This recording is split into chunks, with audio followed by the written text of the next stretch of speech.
Hello guys, this is the African Updater here with another update kama kawaida. And before I proceed, I'm just going to give you 1 second to make sure that at least you subscribe.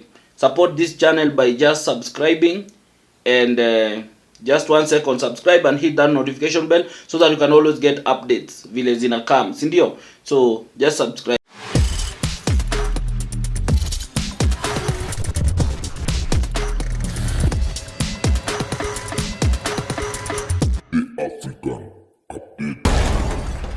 Thank you for subscribing. And so this there's a video I want you to watch of the CS for environment and I don't know, environment for forestry, natural resources or something. ADAN DUALE, he was being interviewed on Citizen, and just watch this video. It's a 1-minute video, and then we come back here and tuchambue hii maneno ama vipi. So in the last administration, where I served as a leader of majority, where Fred Matiang'i and many others and President UHURU Kenyatta, thousands and thousands of people died. Majority, 70%. Can you back that up with numbers? Yeah, come with numbers. Where'd you get Yes. those? What do you mean thousands? What do you mean thousands? 42 you people showed on TV in Rivayala. But where are the 16 thousands? of them. You say you've said thousands and thousands. I can tell you, take a camera, walk in Mombasa, walk in Garissa, walk in Mandera, walk in Marsabit, walk in any city in this city, ask them, those who lost their loved ones during the last administration, to come out, they will feel UHURU Park. I'm not justifying what's happening now. And that's why the president has been very, very firm. If that is the case... If there are members, if there's anybody within the security agency that is part and parcel of an abducting, that is not the position of the president. Yeah, but that's not the position. point. That's not the point. So I believe you watched that video, and you can see clearly. If you want to know a true definition of gaslighting, ndio hiyo sasa. Unaelewa, or diverting the nini, running away from the real issue. Okay, the question Duale was asked a very clear question, like why do we have a lot of abductions? Why do we have abduction in this current government? Yet the president himself had said that there will be no abduction in its term. That was a straightforward question, and you can see the CS himself trying to bring the previous regime had abducted over 1,000 people, had been killed because of abduction and all these things. And this is a typical Kenyan politician, always running away from telling the truth, always running away from facts. And this clearly shows you that they don't care about you. These politicians don't care about you. As long as someone has been nominated and is in that seat, he's going to say anything to make sure protect chakula yake. These people don't care about you.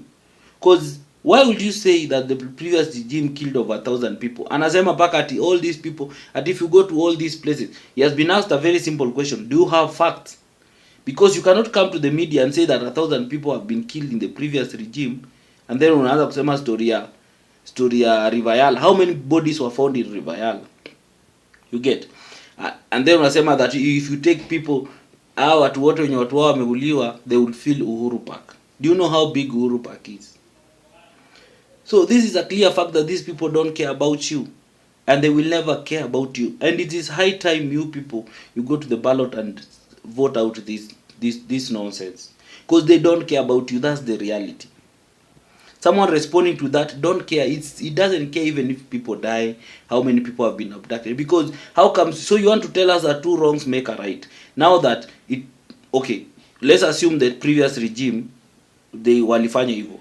So it is okay. What you are trying to tell us that then it's okay for this regime to kill because and to abduct people and to kill because it is less. It has not reached 1,000. And how do you reach to that figure of 1,000? Where did you get the fact? And in the previous regime, if 1,000 people would have been killed, come on, don't you think people would have spoken the way we are speaking right now? And why are people demonstrating, and why is abduction such an open thing now compared to the last regime? Because last regime, yes, guys were abducted, we want to say, but it wasn't as open as the way this one is. You get? And it didn't become a national concern the way this regime, it's for this one, is like a national concern. So these people don't care about us, and the sooner we realize that, the better we'll start thinking of an alternative. Because the guy was full of arrogance on that media station. He was just openly telling you guys, hey, I don't give an F. I don't give an F. As long as my master is happy, me, I'm happy. I will say whatever I want. So these things, guys, the sooner you open your eyes, the better. The sooner you open your eyes, the better. Because the reality is, no one, these politicians that you keep praising, they don't care about you. It is high time we as Kenyans start shaping our own future and our own path. We need to get leaders who are not drunk with power. We need to get leaders who are sensitive to the plight of Kenyans. Because people have died. People have been abducted and they have died. And then instead of someone coming on the media to condemn, he didn't condemn outrightly. What he said is that our president said there will be no abductions. So you as a CS, what do you say about it? And even he was asked about Justin Muturi coming out to condemn him. In fact, he's faulting Justin Muturi, the CS, for coming out and saying it up. He's saying that akona access to the president, angefaa ende ambe president. Come on. Don't you think how many people have told the president this? Ama you think that people are watching all these things, the CS are watching these things, and then when they go to the cabinet meetings or when they talk to the president, wananyamaza tu? Of course wanamwambia. But does he take action? That is the issue. Unaelewa? So, the mambo ya gaslighting Kenyans and acting like, that's a non-issue.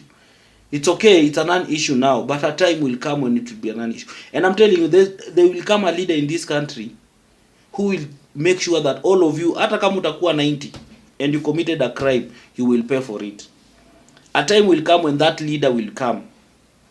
I don't know, maybe it's me, maybe it's someone else, but a time will come when someone will sit on that seat and is going to trace all those people from 1992. All those people who have committed their crime, and if they watakuwa hawako, their family will be paid for some of those things, even if it will mean taking up their wealth and everything. Kwa sababu people are hurting in this country and they don't get justice, and these things zinazidi tu accumulate. A time will come when it will be too much. So guys, thank you so much. Thank you for subscribing, and I would like to ask you, if you have not subscribed to this platform.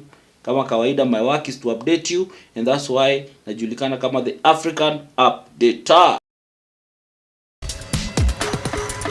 The African Updater.